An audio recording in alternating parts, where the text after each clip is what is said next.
Bismillahirrahmanirrahim. Assalamualaikum warahmatullahi wabarakatuh. Alhamdulillah wassalatu wassalamu ala rasulillah. Amma ba'd. Hadirin yang dirahmati oleh Allah Subhanahu wa taala, di sore menjelang malam ini kita kembali mengkaji, kita kembali menggali ayat-ayat Allah Subhanahu wa taala. Hari ini yang selalu menjadi catatan adalah tentang ketenangan hati. Hingga hari ini saya ingin membahas bagaimana kenapa hati kita tidak tenang. Padahal harta yang kita miliki sudah berkecukupan. Selalu pertanyaannya, apa yang belum punya? Apa yang kita belum punya? Tapi pertanyaan mendasar adalah, kita sudah punya, apa kita sudah bersyukur atau belum? Apa kita sudah merasa tenang atau belum dengan harta yang telah miliki kita saat ini?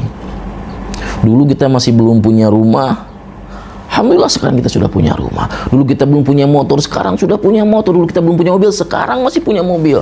Tapi hati kita kenapa selalu gelisah? Selalu ingin dan ingin. Ketenangan ada di dalam hati. Oleh karena itu, sahabat Taubah yang dirahmati Allah Subhanahu wa taala, maka mengapa hari ini kita selalu merasa kurang. Kita merasa gagal. Ya Allah, sebenarnya saya kurang apa? Ya Allah, sebenarnya saya kurang apa? Dan mungkin ini adalah pertanyaan yang paling jujur. Kita berhenti sejenak, kita merenung sejenak. Ternyata kita begitu banyak hal yang belum pernah atau yang dulu pernah kita doakan dan sekarang terjadi, namun sayangnya kenapa hari ini kita tidak bersyukur? Kenapa hari ini kita tidak tenang? Oleh karena itu, ingat, ketenangan itu bukan berada pada harta. Ketenangan berada pada hati. Ala bizikrillah tatmainnul qulub. Hanya dengan mengingat Allah, hati akan tenang. Jadi Allah tidak akan mengatakan bahwa Anda ingin tenang maka harus punya rumah yang besar. Anda ingin tenang harus punya motor yang bagus. Anda ingin tenang harus punya harta yang banyak. Tidak. Tenang itu bukan karena karir. Tenang bukan karena harta, karena bukan pendidikan, bukan karena kesehatan. Betul, itu semua penting. Kesehatan, karir, keluarga, semua penting. Tapi tenang satu hal. Ketika kita terpaut hati kita dengan Allah Subhanahu wa taala. Karena betul, rumah itu tidak otomatis menjadi sumber ketenangan kita. Karena banyak orang yang rumahnya besar nggak otomatis langsung nyenyak. Karena ada orang yang motornya bagus, tidak otomatis langsung hatinya nyaman. Karena ada yang gajinya besar, tidak otomatis langsung dia menjadi hatinya bahagia. Maka pastikan kapanpun, dimanapun, harta kita, hati kita selalu tertaut dengan Allah Subhanahu wa ta'ala. Ingat dengan Allah, ingat dengan Allah. Terjemahannya tentu dengan sholat, dengan berzikir, dengan bersedekah, dengan membaca Al-Quran, dan juga yang lainnya. Hingga mengingat Allah adalah kunci menjadi tenang. Ya, tadi karir betul penting, tapi nggak otomatis menjadi tenang. Oleh karena itu, sahabat Taubah yang dirahmati oleh Allah Subhanahu wa ta'ala, mari sekarang kita berpikir bagaimana agar hati kita selalu tenang. Maka catatan terakhirnya adalah dunia memang adalah fasilitas kehidupan. Ingat, tapi dunia bukan sumber ketenangan jiwa. Sahabat, ada hadis Nabi yang mengatakan bahwa kaya itu bukan soal barang. Kekayaan bukan dengan banyak harta, kekayaan bukan dengan banyak benda, tetapi kekayaan adalah kekayaan jiwa. Jadi Nabi tidak mengatakan bahwa orang kaya adalah orang yang memiliki banyak harta, tetapi orang kaya adalah orang yang merasa cukup. Kebayang nggak? Rumahnya kecil tetapi hatinya tenang. Motornya sederhana tapi hatinya tenang. Gajinya standar UMR tapi hatinya tenang dan lapang. Karena orang yang nggak tenang itu nanti dia selalu bertanya, seperti apa pertanyaannya? Ya Allah, bulan depan saya takut turun gaji. Bulan depan rumah mereka udah pada bagus, kenapa rumah kita tidak? Bulan depan mobil mereka, motor mereka pada bagus, kenapa kita tidak?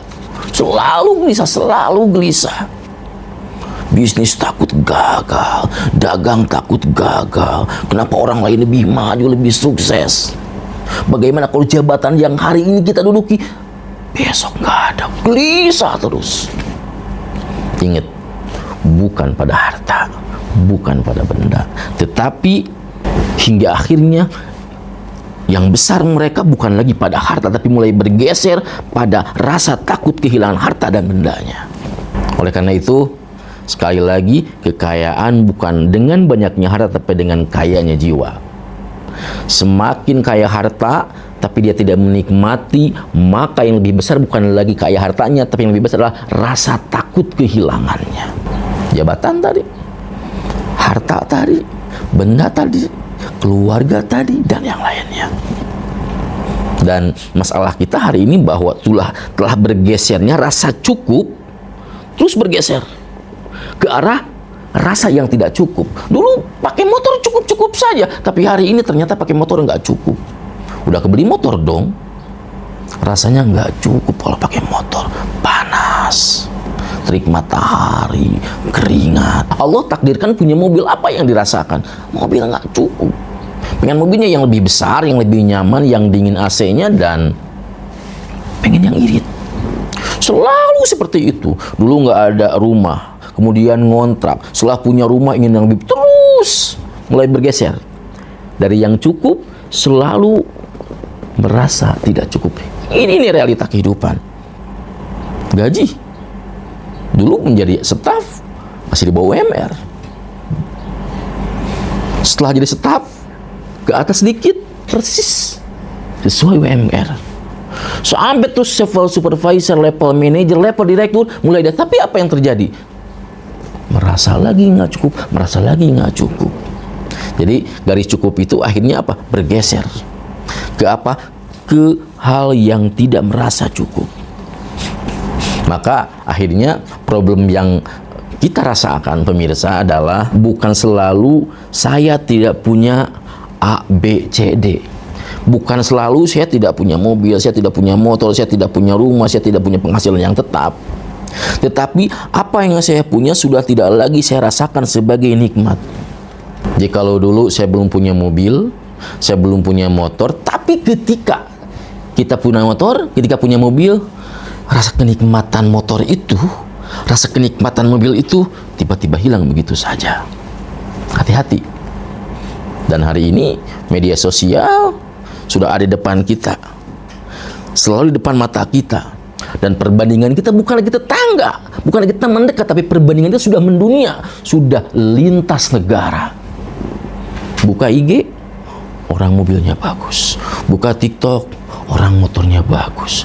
Buka YouTube, Masya Allah, kekayaan mereka, harta mereka selalu bergeser.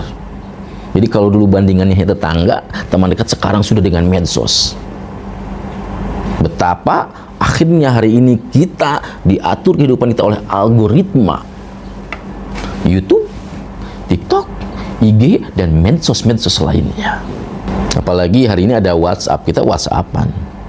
Di WhatsApp itu udah ada grup. Teman kita menikah, teman kita punya anak, teman kita naik jabatan, teman kita membuka bisnis, teman kita pergi ke luar negeri, teman kita kuliah di luar negeri, teman kita beribadah haji, kita terus dari WhatsApp datang. Jadi bukan lagi tetangga.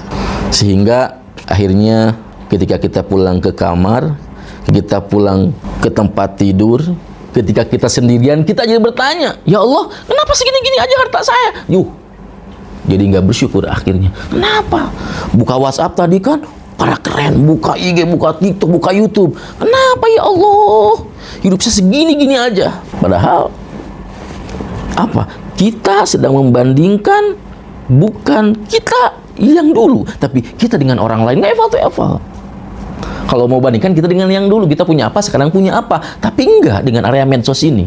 Kita membandingkan dengan kehidupan yang keren, yang wah, punya orang lain. Mending memang kalau orang lain asli, apa adanya, tapi kan enggak juga. Konten lah, dan yang lainnya.